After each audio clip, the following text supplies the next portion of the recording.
Non possiamo non finire sicuramente con un altro brano, un canto d'eccellenza scritto da Bepi de Marzi, il Signore delle Cime. Il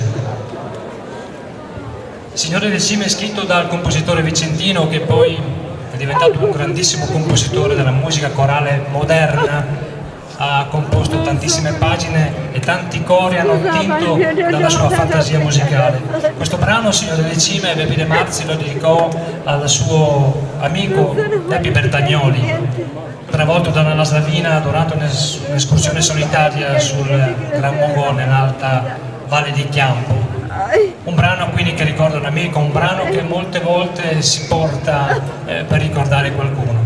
Beh, questa sera siamo in questa bellissima cornice, abbiamo un soffitto, non si vedono le stelle ma ci sono, sono sicuro che è una stella lì sopra, ognuno di noi è una stella che ci guarda e noi la guardiamo, quella più luminosa. Facciamoci accompagnare da queste bellissime note e sentiamo questa splendida Signore delle Cime.